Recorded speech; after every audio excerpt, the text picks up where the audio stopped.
अब हमें नहीं लगता कि इस मूवी को किसी भी तरह रोका जाएगा, क्योंकि ये मूवी ऑलरेडी बहुत सारे स्टे झेल चुकी है।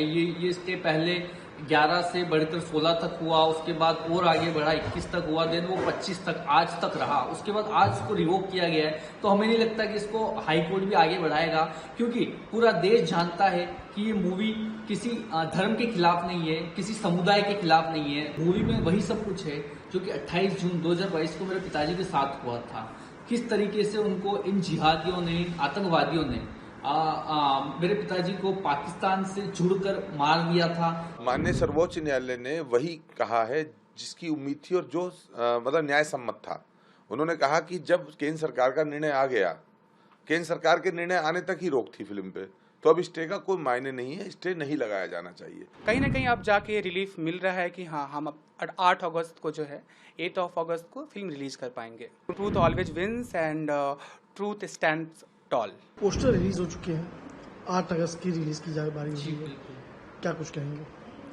देखिए, आज ही सुप्रीम कोर्ट ने ये डिसीजन दिया है कि इस मूवी पर जो हाई कोर्ट ने रोक लगाई थी, और हाई कोर्ट ने ये भी कहा था कि इसका जो डिसीजन है वो सेंटर की कमेटी लेगी, मोदी गवर्नमेंट लेगी। तो उसका जो डिसीजन है वो भी आ चुका है, और उसी के बेस पे सुप्रीम कोर्ट ने जो मूवी पर रोक लगाई थी उसको रिवोक कर दिया है। आज वो रोक हटा दी गई है, और जो अपील करता है, जैसे कि जो अरशद मौलाना, जमीयत उलमा हिंद के मदनी अरशद मौलाना, और जो उनके वकील कपिल सिब्बल है, उनसे कहा गया है कि आप अगर चाहे तो फिर से इसको हाई कोर्ट में जाके चैलेंज कीजिए। पर सुप्रीम कोर्ट का अगर ऑर्डर हो गया है कि मूवी रिलीज होगी ही, तो मुझे नहीं लगता कि इस बार हाई कोर्ट भी कुछ करने वाला है, क्योंकि पिछली बार भी हाई कोर्ट ने ही इसमें स्टे लगाकर इस चीज को इतना लंबा खींच लिया। वरना ये मूवी तो 11 जुलाई को ही रिलीज होने वाली थी, और 10 जुलाई को एक दिन पहले उसमें स्टे लगाकर इस तरीके का काम किया गया, जो कि शायद इम्पॉसिबल था कि 3 दिन के अंदर एक पिटीशन पर फैसला आ जाता है, और वही एक केस पर 3 साल में भी फैसला नहीं आता, उन अपराधियों को सजा नहीं मिलती, जबकि उन्होंने सब कुछ वीडियो वगैरह सब कुछ वायरल किए होते। उसके बावजूद भी वो लोग 2611 नंबर का यूज करते हैं बाइक पर, वो आतंकवादी विचारधारा के ऊपर काम करते हैं, पाकिस्तान से उनके लिंक होते हैं, उसके बावजूद भी उनको 3 साल के अंदर सजा नहीं मिलती। तो बहुत ही देखने वाली बात है। हमारी जुडिशरी इतनी ही तेज है, तो 3 दिन के अंदर अगर मूवी पर स्टे लगाया जा सकता है, तो क्या 3 साल के अंदर अपराधियों को सजा नहीं दी जा सकती? बात करें अभी भी इस पे संशय बना हुआ लोगों का, कि दर्शकों का, कि क्या अब ये मूवी रिलीज होगी, क्योंकि कई बार डेट जो है पोस्टपोन हो चुका है। अब ये लास्ट डेट आई है 8 अगस्त, क्या कुछ देखने को मिलेगा, क्या कहेंगे, क्या कुछ अंश है मूवी के? देखिए, अब हमें नहीं लगता कि इस मूवी को किसी भी तरह रोका जाएगा, क्योंकि ये मूवी ऑलरेडी बहुत सारे स्टे झेल चुकी है। ये स्टे पहले 11 से बढ़कर 16 तक हुआ, उसके बाद और आगे बढ़ा 21 तक हुआ, देन वो 25 तक आज तक रहा, उसके बाद आज इसको रिवोक किया गया है। तो हमें नहीं लगता कि इसको हाई कोर्ट भी आगे बढ़ाएगा, क्योंकि पूरा देश जानता है कि ये मूवी किसी धर्म के खिलाफ नहीं है, किसी समुदाय के खिलाफ नहीं है, बल्कि सेंटर की कमेटी ने भी वो जजमेंट दे दिया है कि ये मूवी किसी भी तरीके से किसी भी धार्मिक भावनाओं को आहत नहीं करती। सुप्रीम कोर्ट ने भी ये बोल दिया है। तो अब मुझे नहीं लगता कि हाई कोर्ट उसको रोकेगा, और हमारी जो मूवी है वो 8 अगस्त को ही रिलीज हो रही है, जिससे कि आज उसका पोस्टर रिलीज हो चुका है 8 अगस्त के लिए। क्या कुछ मूवी के आंसर है कि लोग उसे देखें? देखिए, मूवी क्या कुछ मूवी ऐसा है जिसको लोग देखने आए? देखिए, मूवी में वही सब कुछ है जो कि 28 जून 2022 को मेरे पिताजी के साथ हुआ था। किस तरीके से उनको इन जिहादियों ने, आतंकवादियों ने मेरे पिताजी को पाकिस्तान से जुड़कर मार दिया था। उनके लिए पूरा क्या साजिश रची थी। इन्होंने पाकिस्तान से एक चैन बनाई थी जिसमें टोटल 9 लोग पकड़े गए, ठीक है, जिसमें से 2 की जमानत हो चुकी है। 2 पाकिस्तानी है, अबू इब्राहिम और सलमान। ये 2 लोग जो नहीं पकड़े गए ये पाकिस्तान के हैं।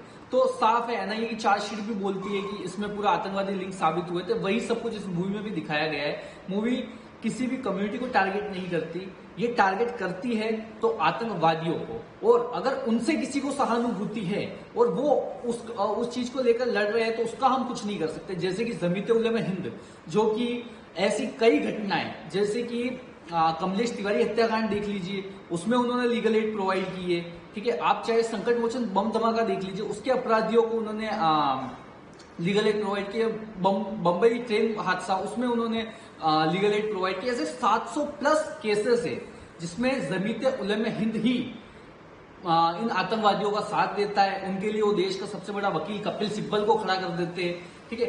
और एक चीज क्लियर कि जो जावेद इस बेस पर बेल ले रहा है कि मेरे घर में खाने कमाने वाला कोई नहीं है, मैं अकेला हूँ घर में कमाने वाला, मेरे माता पिता अकेले हैं, तो उस जावेद को पहली बात तो ये जब ये उस हत्या में शामिल था तब ये चीज समझ नहीं आई, ठीक है। उसके बाद जब आज उसकी बेल हुई तो वो देश के सबसे बड़े वकील को कैसे हायर कर लेता है, कपिल सिब्बल को। तो साफ साफ है कि इसके पीछे कौन है। मौलाना अरशद मदनी, उनका जमीयत उलमा हिंद, जो कि सीधे तरीके से आतंकवादियों का साथ दे रहा है। लोग, पूरी जनता इसको देख रही है, पर फिर भी अगर ये मूवी नहीं आती, ठीक है, आतंकवादियों का साथ अगर होता है तो बहुत ही दिल में दर्द होता है इस चीज का।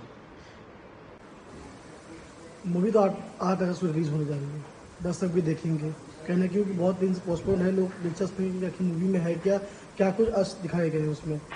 तो उस मूवी को देखने के बाद क्या कुछ सीख मिलेगी, क्या कुछ सच्चाई देखने को मिलेगी इसमें, क्या कुछ इसमें। देखिए, इस मूवी को न सिर्फ देश का हिंदू, देश में रहने वाली जो भी पॉपुलेशन है, चाहे वो हिंदू हो, चाहे वो मुस्लिम हो, चाहे वो सिख हो, ईसाई हो, कि वो सभी इस मूवी को देखें और जाने कि हमारे देश में आतंकवाद की जो जड़ें हैं वो किस तरीके से काम करती है, किस तरीके से पाकिस्तानी लोग जो है वो यहाँ पर इन लोगों का माइंड वॉश कर देते हैं। और वो लोग भी समझे कि इस तरीके की घटना जो वो उनका जो अल्लाह या भगवान जो भी देख रहा है वो भी इस तरीके की जो घटना करने वालों को शायद कभी माफ नहीं करेगा, ठीक है। पर नहीं, वो उनके बहकाव में आके, चंद लोगों के बहकाव में आके इस तरीके की घटनाओं को देश में अंजाम दे देते, जिसका जो भुगतना है वो हमारे जैसे परिवार भुगत रहे हैं। और ऐसी घटनाएं रुकने वाली नहीं है, क्योंकि मेरे पिताजी के हत्याकांड से पहले भी कई ऐसी घटनाएं हो चुकी। मैं एग्जांपल दे सकता हूं, जैसे कि 22 जुलाई को मेरे पिताजी के इंसिडेंट से सिर्फ 6 दिन पहले ही,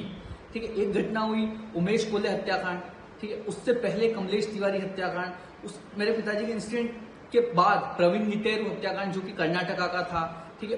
उसके बाद उदयपुर में ही हुआ देवराज हत्याकांड, ठीक है। अभी 2-4 दिन पहले जयपुर में हुआ है विपिन हत्याकांड, ठीक है। सभी में अगर इसी तरह की सोच होती है तो फिर ये चीज दिखानी जरूरी है कि इस तरीके की चीजें बंद हो, देश जाने कि ये चीजें क्यों हो रही है, उस पर कोई कड़ा कानून आना चाहिए। सरकार इस पर कड़ा कानून लानी चाहिए, जिस तरीके से ये सब हो रहा है उसे रोका जाए और इस तरीके के अपराधियों को जल्द से जल्द सजा मिले, फांसी की सजा मिले, ताकि आगे आने वाले अपराध रुक सके और एक मिसाल कायम हो कि हमारे देश में आतंकवाद फैलाने वाला हर हत्यारा सजा को पहुंचेगा और जल्द से जल्द पहुंचेगा। माननीय सर्वोच्च न्यायालय ने वही कहा है जिसकी उम्मीद थी और जो न्याय सम्मत था। उन्होंने कहा कि जब केंद्र सरकार का निर्णय आ गया, केंद्र सरकार के निर्णय आने तक ही रोक थी फिल्म पे, तो अब स्टे का कोई मायने नहीं है, स्टे नहीं लगाया जाना चाहिए। फिर भी अगर किसी को आपत्ति है तो वो वहीं जाके जहाँ से स्टे हुआ था, होनेबल दिल्ली हाई कोर्ट में अपना पक्ष रख सकता है, अपनी दलील दे सकता है। तो वो हाई कोर्ट चले गए हैं और हम सुप्रीम कोर्ट के जो स्टे ना लगाने का फैसला उसका स्वागत कर रहे हैं। भरत जी, बहुत सारे लोगों की उम्मीदें जुड़ी होती हैं जब फिल्म बनती है, बहुत बड़ी टीम उसके साथ एसोसिएट होती है, सब लोग इंतजार कर रहे होंगे कि फिल्म कब रिलीज होगी। तो इस पूरी सिचुएशन से आपका क्या टेक है, आप क्या कहना चाहेंगे उस सारे एपिसोड के बारे में? देखिए, हम तो फिल्म बनाने के बाद हम लोग को चाहते थे कि 11 जुलाई को जो है फिल्म सिनेमाघरों में आए, लेकिन कुछ जो है उलझने आई और जो कि कोर्ट से लेके आप देखिए सुप्रीम कोर्ट तक की बात हुई। कहीं ना कहीं अब जाके रिलीफ मिल रहा है कि हाँ, हम अब 8 अगस्त को जो है 8 अगस्त को फिल्म रिलीज कर पाएंगे। और कहना चाहता हूँ कि चैनल के माध्यम से कि always like truth always wins and truth stands tall. Movie में कट्स के बारे में क्या कहना चाहिए? कुछ कट्स हुए हैं मूवी में? मूवी में कट्स पहले CBFC ने दिए थे, तो हमने सरकार के फैसले का स्वागत करते हुए जो उन्होंने कहा, जो भी वो संवैधानिक संस्था है भारत सरकार की, हमने वो मान लिया। उसके बाद जब मौलाना मदनी की अपील हुई तो उन्होंने कहा कि एक बार वो किया जाए, समीक्षा की जाए, इसकी रिवीजन में गई जब केंद्र सरकार के पास। सूचना प्रसारण मंत्रालय ने हमें 6 सजेशंस दिए, वो 6 सजेशंस हमने मान लिए। हम भारत सरकार की संवैधानिक संस्था का स्वागत करते हैं, सम्मान करते हैं। उन्होंने जो कहा हमने उसके विरुद्ध अपील भी नहीं की। हम वो लोग नहीं है कि अफजल हम शर्मिंदा हैं, तेरे कातिल जिंदा है, क्योंकि कातिल तो सुप्रीम कोर्ट के जज ही हुए, क्योंकि उन्होंने फांसी दी थी। हमारी विचारधारा वो नहीं है, हम इस देश के साथ हैं, सरकार के साथ हैं, संविधान के साथ हैं। भरत जी क्या कहना चाहेंगे अपने ऑडियंस को, क्या मैसेज देना चाहेंगे इस मूवी के बारे में? देखिए, इस मूवी के बारे में ये मैसेज देना चाहता हूँ पूरे देश को कि ये किसी विशेष वर्ग का फिल्म नहीं है, पूरे देश के लिए फिल्म है। ये कन्हैयालाल साहू की हत्या जिस प्रकार से हुई थी, हम उसको चाहते हैं कि लोगों तक वो सच सामने आए और लोग इसको एक सिनेमा की नज़र से देखें। और इसमें कोई भी धर्म के बारे में कुछ नहीं बोला गया है। ये कि एक पूरा ही एक फिल्म के तरीके से बनाया हुआ है और इसको आप देख के समझिए और ज़रूर 8 अगस्त को जो है इस फिल्म को देखने के लिए जाइए।